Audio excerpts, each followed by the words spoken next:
Apparently, one of my favorite pleasures is ranting over the S25 Ultra. Since I'm not in the Samsung camp personally, and I haven't used a Galaxy phone as daily driver for some years now, it turns out that this phone lies rent-free in my thoughts. Why then this borderline fixation on S25 Ultra? From my workstation, I could practically hear you saying jealous much. Truth to tell, I'm not driven to get a Galaxy Ultra. Yes, I would pay top price for the Ultra in a heartbeat if I had just Samsung phones to pick from. Luckily right now, I have more brands to choose from. Still, the S25 Ultra never fails to catch my eye. This has been the case for several weeks now. Whether it's anything positive, I have to say, or some somewhat negative, this forthcoming flagship from South Korea is really popular with me, and not just with me, as it turns out. And why wouldn't it be? In the realm of smartphones, the Galaxy Ultra series has earned recognition for both its interior and appearance. The recently released renders comparing the S23 Ultra, S24 Ultra, and the impending S25 Ultra have ignited arguments over just how much has changed in 2 years.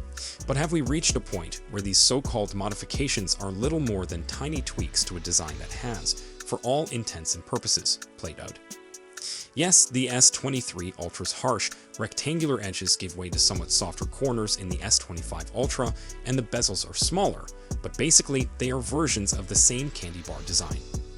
And there's no way around it, as every phone out there looks like that, give or that. It's what touchscreen phones can look like. Except for foldables, although they'll plateau in the near future as well. The question then arises, have we gotten overly concerned with examining every little element of a phone's design? When you pull away the marketing phrases and focus just on the physical changes, the story of tremendous growth seems to disintegrate. I mean, you and I, my dear viewer, we can surely obsess over the difference between the Galaxy S24 Ultra and the S25 Ultra. We may argue for days if it's preferable to have a phone with sharp, boxy edges or a slightly rounded one.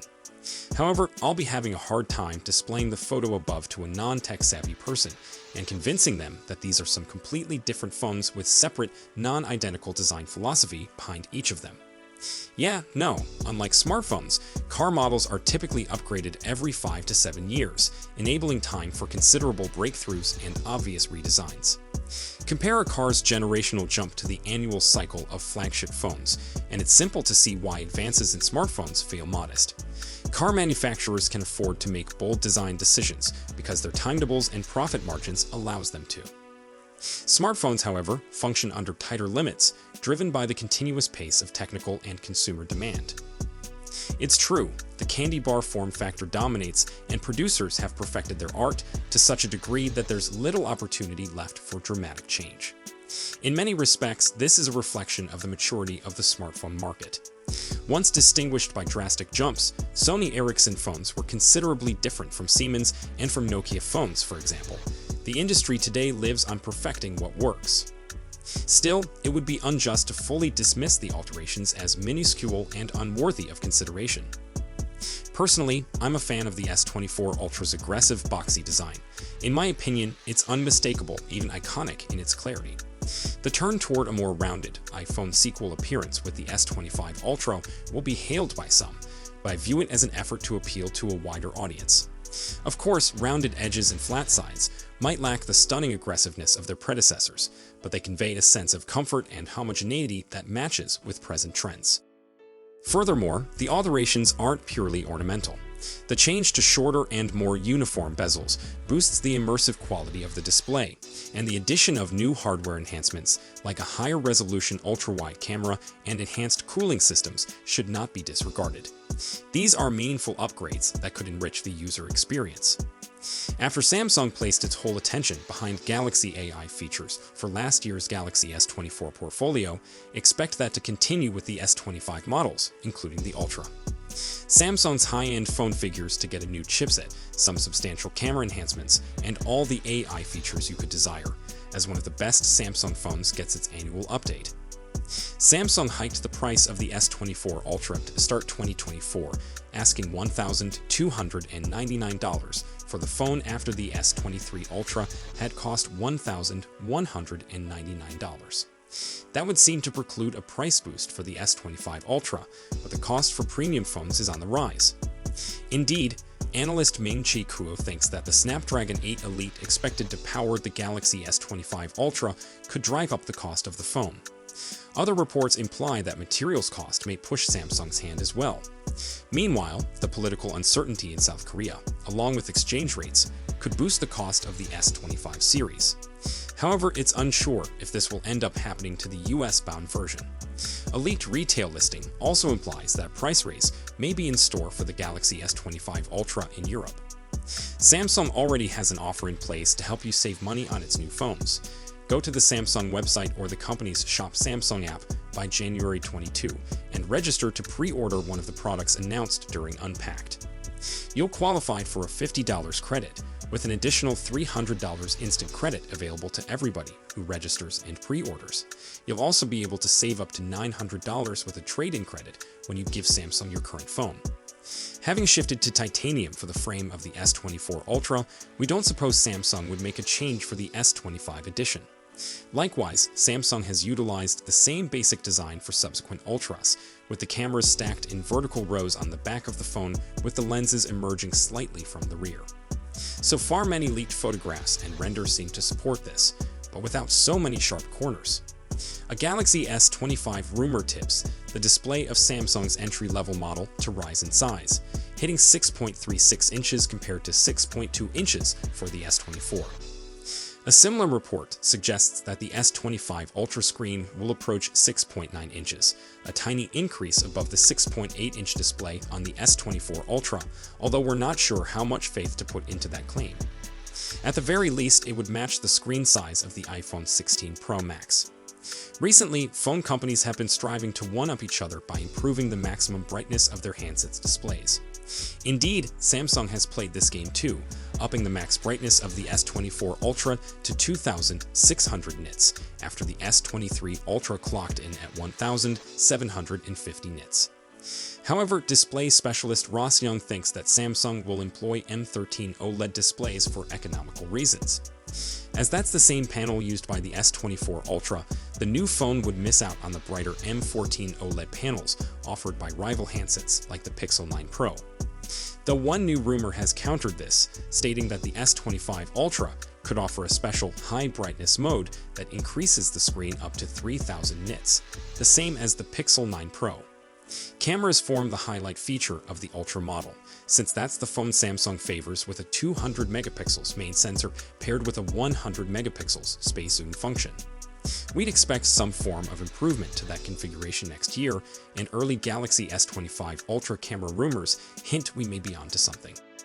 Specifically, a leaker reports that the wide-angle lens on the S25 Ultra will get an unnamed improvement, while the ultra-wide lens would go from a 12 megapixels sensor on the S24 Ultra to a 50 megapixels one on the upcoming phone.